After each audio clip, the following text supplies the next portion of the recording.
Tidak ada Tuhan selain Allah. Jangan minta-minta pada patung. Jangan pakai jimat. Jangan ini dan itu. Jangan ada kesyirikan. Dan juga Nabi Muhammad SAW bersabda dalam sebuah hadis menanamkan akidah kepada para sahabat. Kalau kalian minta, hanya mintalah kepada Allah. Dan mintalah kepada Allah walaupun tali sendal kalian. Di masa dulu Bu, Bapak Ibu sekalian, orang kalau pakai sendal itu mirip sendal kita sekarang, cuman dia lebih sederhana. Di bagian telapak kaki ada kulit yang mereka buat bentuk kayak sendal kita sekarang. Tapi sisanya itu tali yang dililit di kaki sampai ke betis. Tali sendal ini biasanya murah sekali. Maka Nabi bilang, mintalah kepada Tuhan kalian Allah walaupun tali sendal kalian. Saking kita disuruh bergantung kepada Allah. Nah gitu ya. Makanya Bapak Ibu sekalian, kalau Anda mau lekas sembuh kalau sakit, maka yang diandalkan pertama akidahnya. Keyakinan pada Allah. Berdoa dulu sama Allah. Ya Allah sembuhin saya. Nanti Allah akan temukan kita dengan dokter yang cocok, resep yang cocok sembuh. Tapi kalau kita ke dokter dulu tanpa kita berdoa, maka Allah akan biarkan kita dengan ikhtiar kita itu. Ada orang kadang-kadang sudah mungkin 20 dokter tidak sembuh, baru dia sholat tahajud. Baru dia pergi umroh, tawaf, minta doa sama Allah. Kenapa enggak berdoa dari awal? Dalam Islam kita dianjurkan berdoa sebelum aktivitas. Perhatikan, berdoa sebelum makan, berdoa sebelum minum, berdoa sebelum tidur, berdoa sebelum keluar rumah, berdoa sebelum pakai baju, berdoa sebelum masuk kamar mandi, sebelum masuk masjid. Berdoa dulu. Artinya kita kuatkan akidah kita dulu, kita berdoa dan bergantung hanya kepada Allah, baru kemudian Allah akan mudahkan semua urusan. Ada yang tanya, Ustaz, saya kalau berdoa sama Allah, dari mana saya tahu kalau doa saya diijabah? Dari sinyal yang datang. Kalau misalnya yang gini, Bapak Ibu berdoa, ya Allah tolong sembuhin saya. Allah nggak akan lemparin obat dari langit. Gak mungkin. Tapi bagaimana? Allah kalau ijabah, tiba-tiba kita ketemu sama seorang teman, malam ini tahajud, Bapak Ibu berdoa lalu Allah ijabah. Besok kita ketemu sama seorang teman, tidak sengaja kita ngobrol tentang penyakit kita. Lalu dia ngomong, oh di sana ada dokter yang bagus tuh saya pernah coba. Kita ke sana konsultasi, cocok, resepnya cocok. Itu dari mana? Bukan dari dokternya. Semua dokter di muka bumi ini tulis resepnya semoga lekas sembuh. Gak ada pasti sembuh. Ya, dia cuma bisa berusaha. Tapi Allah yang menyembuhkan. Kita minta ya Allah mudahin jodoh buat saya. Allah tidak akan lemparkan manusia dari langit. Allah buat ada kita cenderung atau orang lain cenderung. Lalu kita bertemu jodoh kita. Kita minta rezeki, Allah tidak akan lemparkan uang dari langit. Tapi kita tiba-tiba dapat penawaran bisnis, penawaran jualan produk, atau apalah, akhirnya kita buka pintu rezeki kita di situ. Jadi seperti itu cara kita fahami datangnya sinyal dari Allah subhanahu wa ta'ala. Allah memang tidak kelihatan Bapak Ibu sekalian, karena Allah menjadikan, melihat zatnya yang maha mulia itu menjadi nikmat terbesar di surga. Hanya ahli surga nanti akan lihat Allah. Yang lain tidak akan lihat. Ahli neraka tidak akan pernah lihat Allah. Makanya dalam sebuah hadis yang sahih disebutkan, kata Nabi Muhammad SAW, kalau ahli surga sudah masuk ke dalam surga semuanya, waktu itu kita belum melihat Allah. Sudah masuk surga, sudah nikmatin semua istana kita seperti dijanjikan.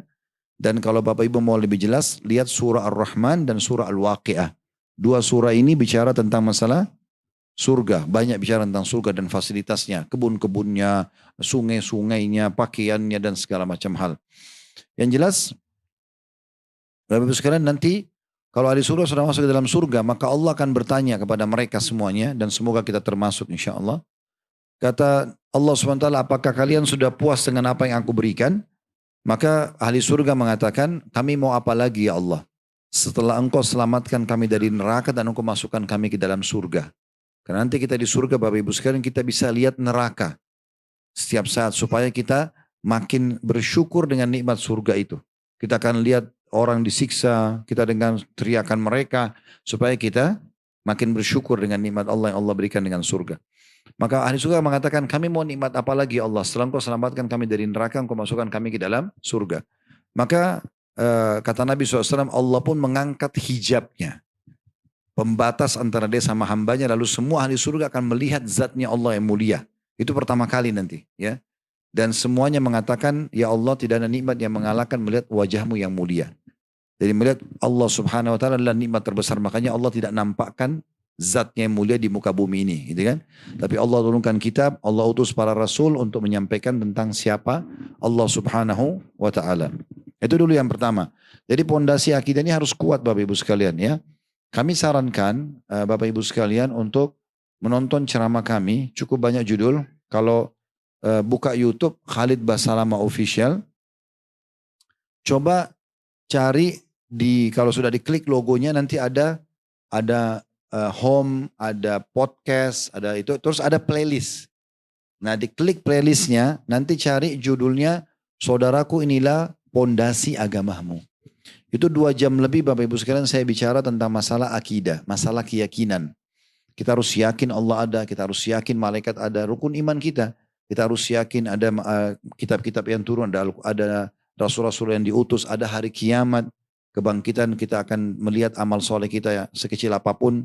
Faman ya'mal mithqala dzarratin khairan yara. Siapa yang berbuat seperti biji sawi kebaikan, dia akan diperlihatkan dan terima balasannya. Siapa yang pun berbuat buruk, faman ya'mal mithqala dzarratin syarran yara. Berbuat seperti biji sawi dari keburukan atau dosa akan diperlihatkan dan akan diberikan hukumannya. Itu akan semua nyata. Dan kita beriman terhadap takdir baik dan takdir buruk. Maka ini semua Bapak Ibu sekalian kami paparkan panjang lebar. Kami sarankan dengar ceramah itu. Dan juga kalau bisa luangkan waktu mendengar ceramah kami yang lain. Ada juga di YouTube ya. Itu judulnya Kenalilah Tuhanmu Kau Akan Bahagia. Kenalilah Tuhanmu Kamu Akan Bahagia. Dan judul yang ketiga adalah Saudaraku Inilah Rahasia Rezekimu. Itu semua rata-rata 2 jam lebih saya ceramah. Alhamdulillah, semoga Allah ikhlaskan niat. Dan Bapak Ibu bisa memperkuat akidahnya dengan mendengar itu. Usahakan kalau suaminya orang asing dan bisa bahasa Indonesia, coba diperdengarkan. Anak-anak mungkin diperdengarkan ya.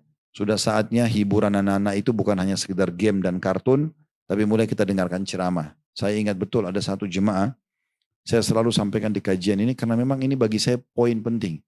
Bapak-bapak masih muda lah, masih muda 30-an mungkin. Dia bawa anaknya sekitar 6 tahunan. Kemudian dia bilang habis pengajian salaman sama saya. Dia bilang, Ustadz ini anak saya sudah 1 tahun dengarkan ceramah Ustadz. Setiap kali mau tidur saya dengarin ceramah Ustadz. Ya,